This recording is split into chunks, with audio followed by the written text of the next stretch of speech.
दोस्तों, स्वागत है आप सबका हमारे चैनल अनसेड क्रॉनिकल्स पर। यहाँ आपको मिलेंगी नई और रोचक कहानियाँ। आज हम लेके आए हैं अनिका और रोहित की लव स्टोरी का सीजन 3। वीडियो को लाइक कीजिएगा और चैनल को सब्सक्राइब भी कर लीजिएगा। अब हम आज की वीडियो को स्टार्ट करते हैं। मारवा हाउस अनिका की बर्थडे पार्टी। करण उस शख्स को यहाँ वहाँ ढूंढने की बहुत कोशिश करता है, लेकिन वो वहाँ पर कहीं भी उसे दिखाई नहीं देता, जिससे करण गुलेरिया की बेचैनी बढ़ने लग जाती है। आकाश काफी देर से करण गुलेरिया को ही दूर से देखे जा रहा था और ऑब्जर्व कर रहा था कि कोई आखिर क्या हुआ है पापा को। जब आकाश गुलेरिया को कुछ भी समझ नहीं आता, तब वो करण गुलेरिया के पास आकर पूछता है, क्या हुआ है पापा, क्या कोई परेशानी है?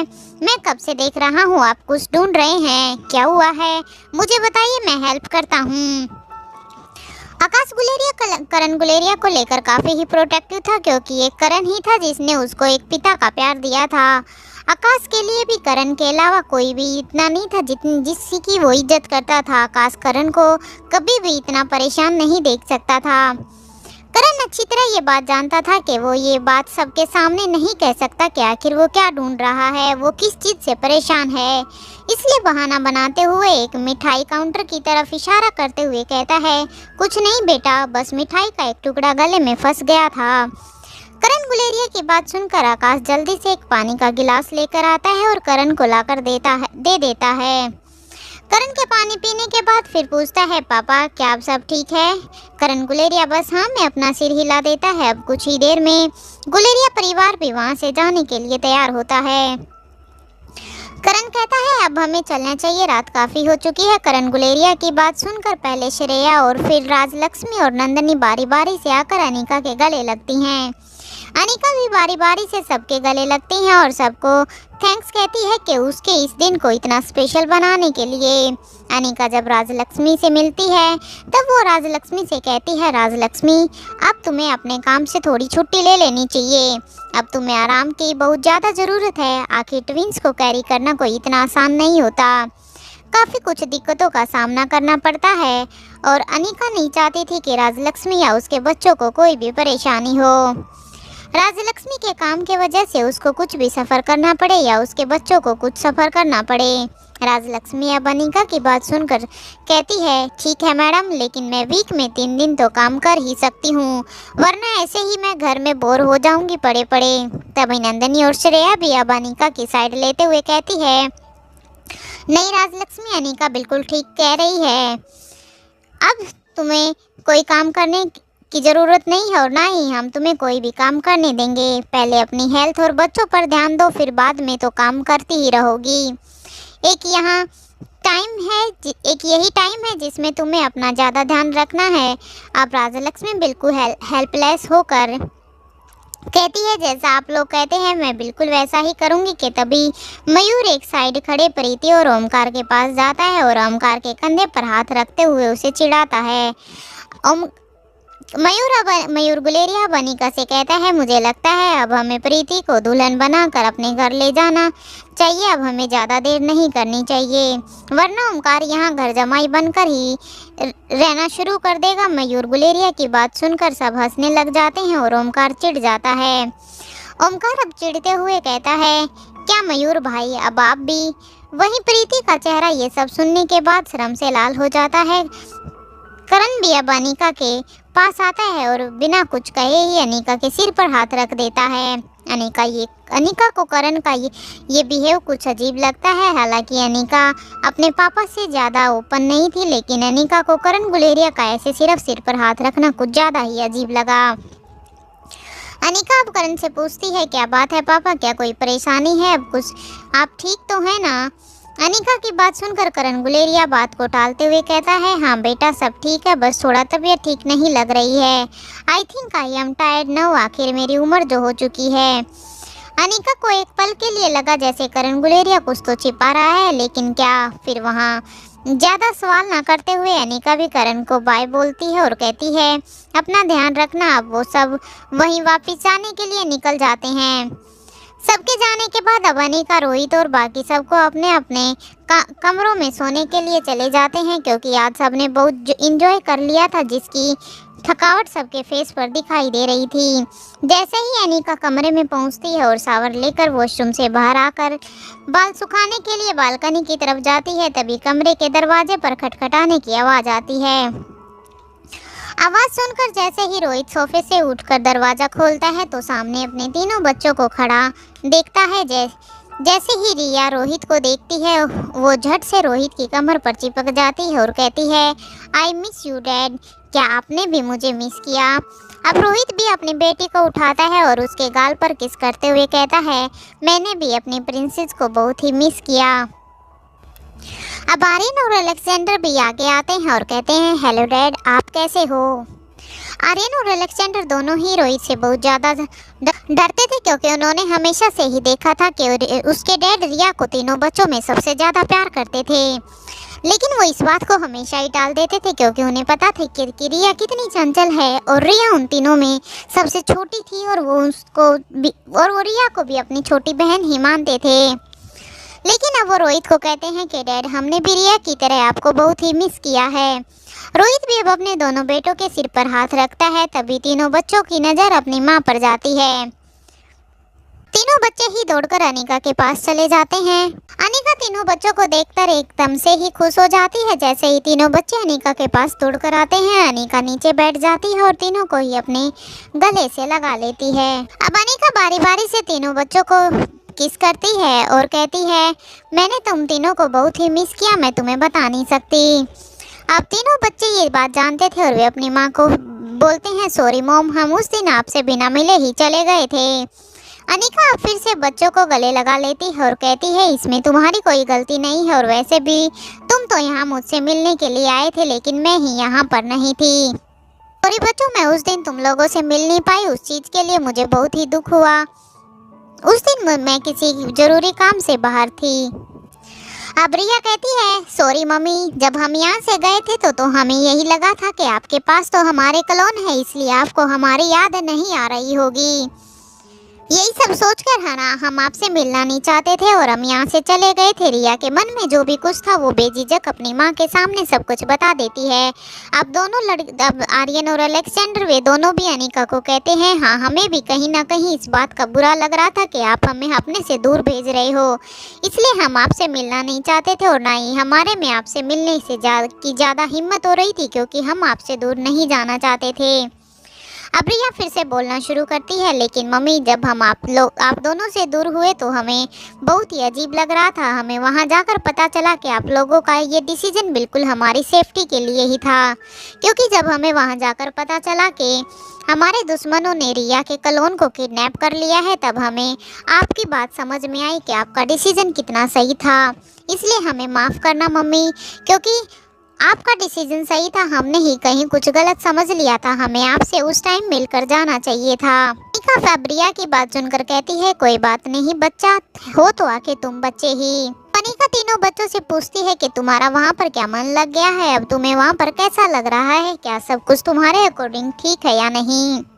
अब तीनों बच्चे ही खुश होकर कहते हैं, हाँ मम्मी, शुरुआत में तो हमें कुछ वहाँ पर अच्छा नहीं लग रहा था, क्योंकि हमें आप सबकी बहुत याद आती थी, खासकर आपकी और डैड की, लेकिन अब हम धीरे धीरे वहाँ पर सेटल हो रहे हैं। अब रिया कहती है, हाँ मम्मी, और आर्यन और अलेक्जेंडर दोनों ही मेरा बहुत ही ध्यान रख रहे हैं।